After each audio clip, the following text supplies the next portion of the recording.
Каса-1000 – это масштабный энергетический проект, который охватывает Центральную и Южную Азию.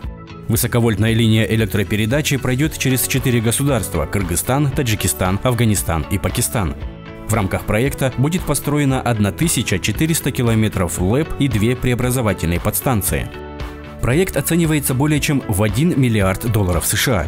Его запуск откроет возможности торговли электроэнергией. Речь идет об 1300 мегаваттах, то есть мощности, которые есть в избытке в летний период в генерирующих странах Кыргызстане и Таджикистане, пойдут на продажу в Афганистан и Пакистан, в страны, испытывающие дефицит электроэнергии. В итоге от прибыльного энергопроекта выигрывают все участники.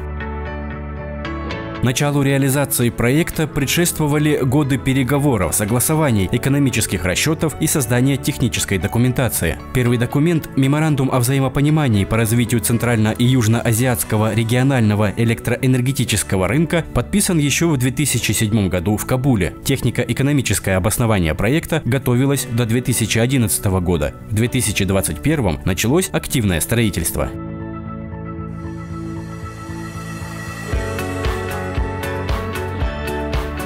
Линия 500 киловольт Датка-Сукт. Ее протяженность 483 километра. По ней излишки электроэнергии из Кыргызской республики пойдут в республику Таджикистан. В городе Сангтуда будет возведена преобразовательная подстанция на 1300 мегаватт.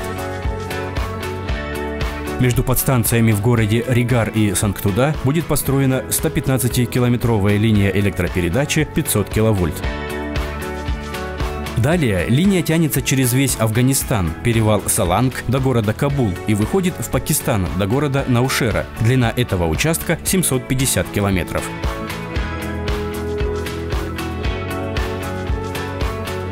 Из всего проекта более 1/3 воздушных ЛЭП 500 киловольт приходится на Кыргызскую республику. Это 455 километров от подстанции Датка до границы с республикой Таджикистан. Маршрут создавался так, чтобы он проходил преимущественно через малонаселенные районы Баткенской, Джалалабадской и Ошской областей. Из общей стоимости Каса-1000 в $1 миллиард 160 миллионов США 185 миллионов составляет часть Кыргызской республики. Финансирование берут на себя доноры – Всемирный банк, Исламский банк развития и Европейский инвестиционный банк на льготных для Кыргызстана условиях со сроком от 25 до 40 лет. Однако кыргызская сторона планирует окупить средства примерно за 15 лет за счет экспорта электроэнергии.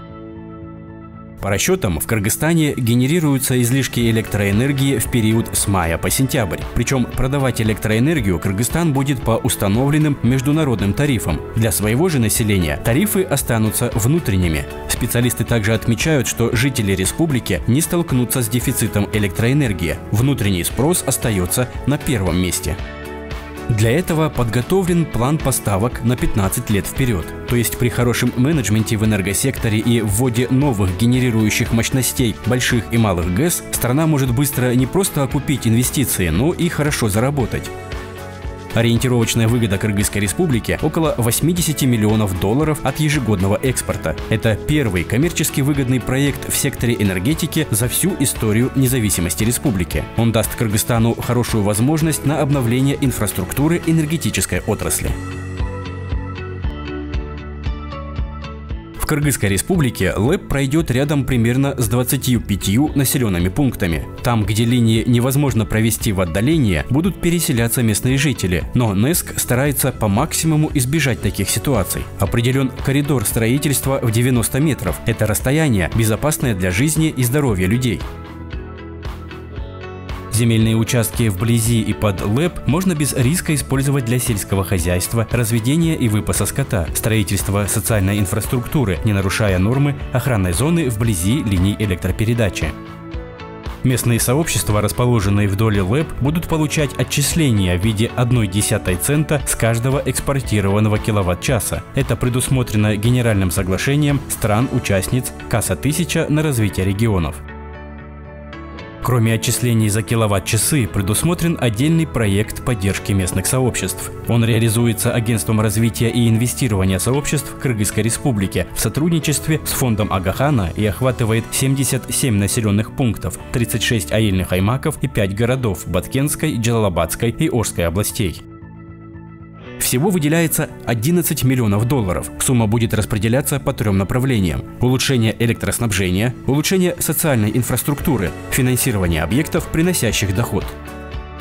При этом члены сообщества самостоятельно определяют, куда и на какие цели направлять гранты в реализации сельских проектов. Это могут быть объекты социальной инфраструктуры, например, ремонт школы или ФАПа, и другие объекты, которые будут приносить прибыль и трудоустраивать молодежь. Эксперты АРИС уже провели масштабную кампанию по социальной мобилизации местных жителей на предмет анализа потребностей населения. Ожидается, что проект не только покроет все вложения, но и даст высокую прибыль. Согласно Генеральному соглашению, с начала коммерческой эксплуатации проект КАСА-1000 проработает 15 лет, но при наличии свободной энергии он становится бессрочным и дает возможности для развития энергетического сектора Кыргызской Республики.